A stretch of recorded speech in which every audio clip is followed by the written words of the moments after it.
Welcome, everyone, to our weekly HDI Local Chapters live stream show. Remember to follow us, like us, and subscribe to us on Twitch and YouTube so you can watch all of our past shows and all of our exciting ones to come.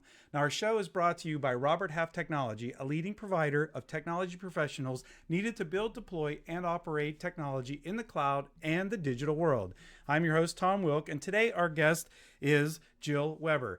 Jill is currently a team lead in the technology service space at Northwestern Mutual and has over 20 years of experience in the IT service and support industry. She is also a local HDI chapter officer in the Milwaukee, Wisconsin chapter, which we affectionately know as Brew City HDI.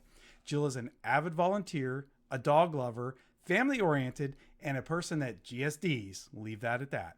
Her career started like many others. She went to school and then off to a bowling career. All right, I'll let her explain that and much more of her story about where she is today and how she got there and in a place where she feels fit for a career. Welcome to the show, Jill. Thanks, Tom. I appreciate you inviting me. Hopefully, this will be entertaining and my dog won't start barking. Oh, that's okay. Our audience loves that. So, Jill, the crowd's going to ask, so we got to discuss this first. You said bowling career. Now, I mean, I know because when you told me this, I looked it up. Tell us a little bit about this bowling career. Professional? Yes, actually, I was a on the professional women's bowling tour for 7 years. I left high school, went to college, got an associate degree. Had about 6 months to kill before I knew I was going to hit the road and join the tour. So it was a lot of fun. I hit almost every single state in the United States, met a bunch of great people, won a national title. So I won one in New Orleans. I won't say the year because that might date me too much, but I loved it out there. I loved to travel. And then I got married and decided that if I have a bad day at work, I still want to get paid. So on tour, if you have a bad day and don't make the cut, you're not making the check. So I was going to say, so I have bowled. I mean, I have bowled before, never in a league because I would get chucked even out of a league. You'd have fun. My mom and dad both bowl and my brother does, but I threw a curveball without intentionally throwing curveballs. So I think many of us understand about getting fit for like health and even for like professional sports or any kind of sport like bowling. But what about IT, in the professional career like IT? Like, how do you get fit or get healthy for your job or your career or something that fits you? Well, I'm glad you asked because it seems like when I talk to individuals lately about careers in IT, whether it's, women in IT, things like that, I tend to get all happy and passionate when I talk about how I feel like I'm currently at a place where I fit. Now, I've had at least another position in my professional career that I felt like I fit. On tour, I felt like I fit in a different company. And a lot like exercising and getting healthy, you exercise, you find an exercise that you like, you see results, but you might get bored. Or need to change. So you might change your exercise and look for a different result. And that could be changing your exercise, changing your coach, changing your trainer, changing your jobs. So I have to say that where I'm at right now, I absolutely love. I love the company I work for. I love my leadership team, my role, my teammates, and what that looks like and why I believe it's a fit and it's a healthy fit is I'm learning every day. If I have a bad day, I have people who are encouraging me and keeping me positive. That they don't look for negatives. They don't look for things to, you got to make sure you change that and stop doing that. It's positive. And I'm constantly learning. But I want to go to work every day. And I want to know my teammates. I want to know my coworkers. I was thinking about this on the way home. I actually was in the office today, and I probably know more about my teammates, my management, and other people, even personal stuff, than I have at almost any other job I've been to. And not just a couple of people who are close to you, but multiple, everybody shares. So I don't know. I think there's a lot that you can do. When 2 companies ago, one of my earlier careers in IT, I actually went to an HDI local chapter, a meeting. I'm not even sure how I got involved, but it was at the company that I work at now. And when I went there, I looked around and I said, I want to be there. I learned about the company. They had a speaker from the company. And I'm like, that's where I want to go. It took about 15 years later before I got there, but I always had it in the back of my mind. And I have worked for really good companies before. And it took me about 5 years once I was serious about trying to get in there, and looked them up, look at their careers, got on their little email filters, looked for jobs that I think would be a fit. And I found one. And I'm kind of making a shameless plug here for being involved in HDI, but if it wasn't for HDI, I don't think I'd be where I'm at today in the role I'm at, because when I interviewed for the position, I had the first interview and I thought it went well. And then the second interview was with a gentleman who's currently my boss, but it's someone who I worked with being the VP of programs for our local chapter. We had him on one of our panel discussions, and we also had Kirk Weisler come to his company to speak at one of our chapter meetings. So I thought, he knows me. He knows how I work. He knows GSD, and I'm type A.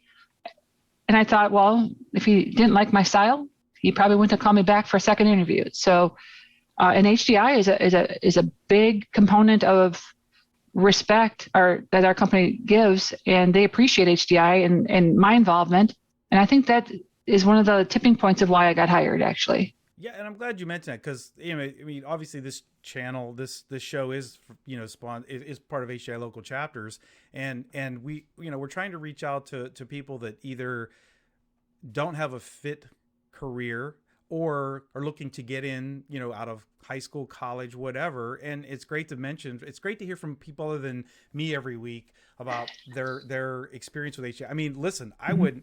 First of all, before HDI, I was an introvert, believe it or not, and I would have never done a live stream or YouTube or even get up and speak. So the HDI has personally done a lot for me. And so people out there watching, I would encourage you to go, and we'll give the address at the end of the show to get to HDI local chapters and join a chapter, or at least check out and see. We have a virtual chapter that you can attend, and maybe it help you like it did you, Jill, find that fit career.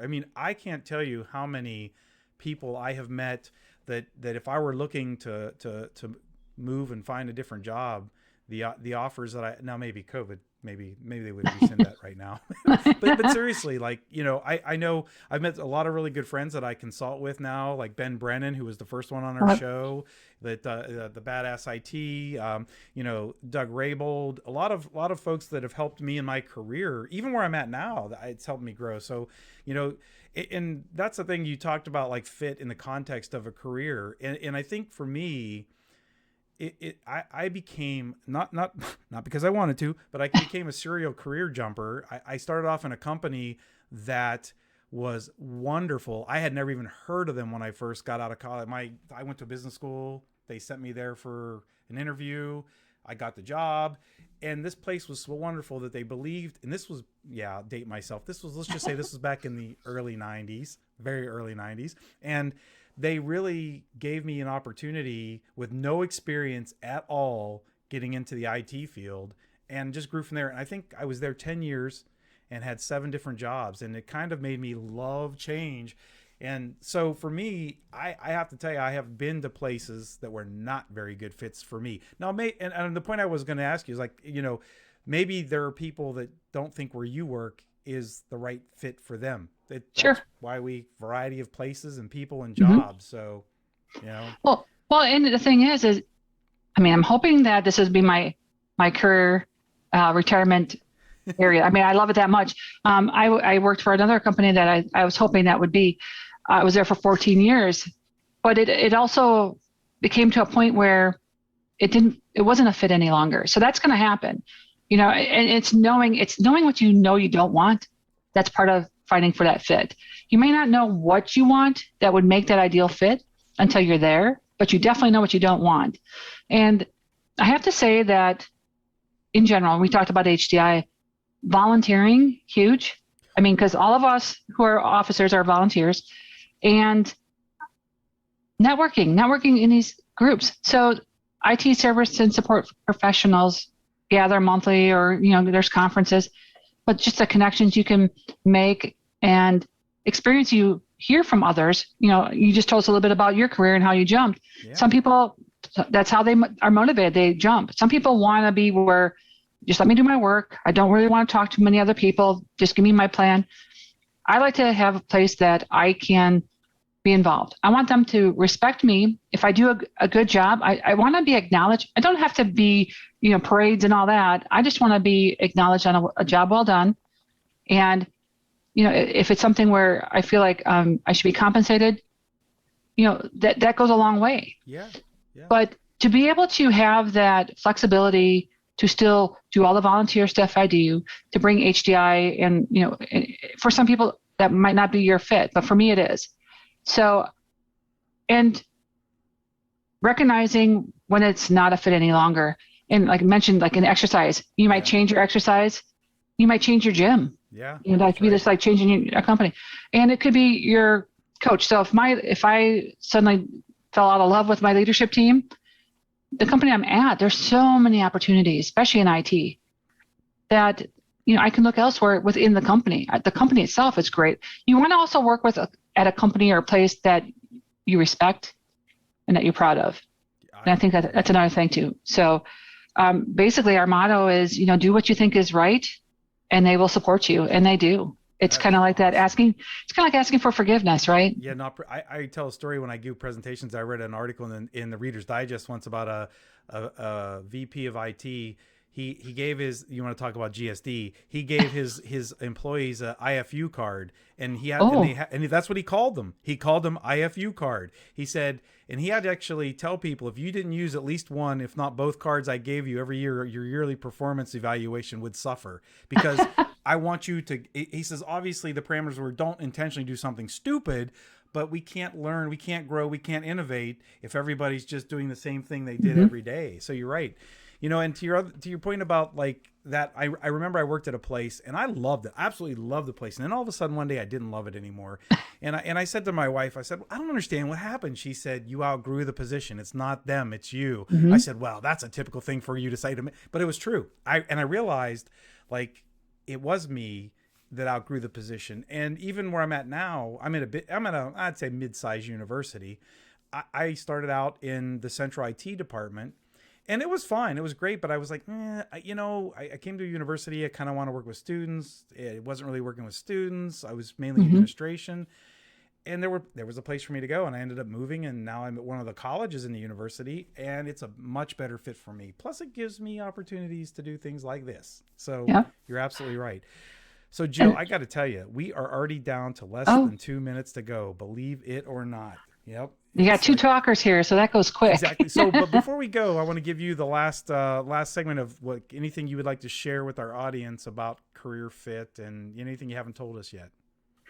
Yeah, it's self-aware, and I know I said, find out what you don't want, but sometimes you just fall into it. And if you get offered an opportunity, even just for an interview for another position somewhere else, take it. It doesn't mean you have to take the job. Right.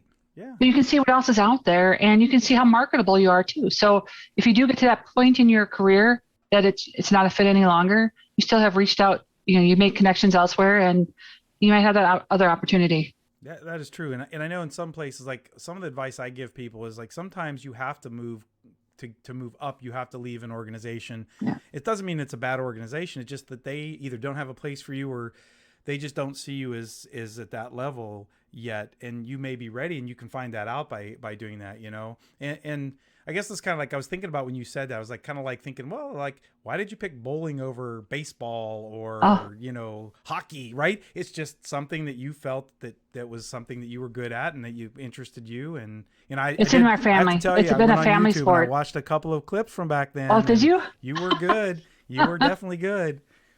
So Thanks. Yeah, my trophy right up there is right. You can barely see it. That's when I won the one in New Orleans. So I'll have to go back and check for that. I'm sure it's on YouTube because there was, I forget which one was out there and I was watching it. So, and I won't mention which one it was either. So, because I don't remember actually. I don't remember which one it was, but anyway. So I want to thank you for being a guest on our show, taking time out of your schedule, and thank you again, and wish you well on the rest of your career at the place you're at, and hope it's well, as thank you. enjoyable then as it is now.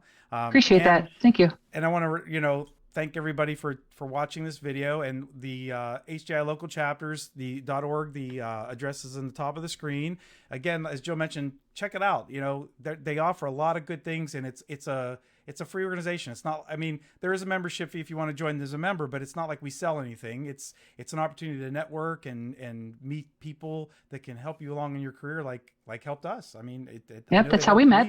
And so I really appreciate it. And remember to follow us on Twitch and YouTube, and we will see you next week.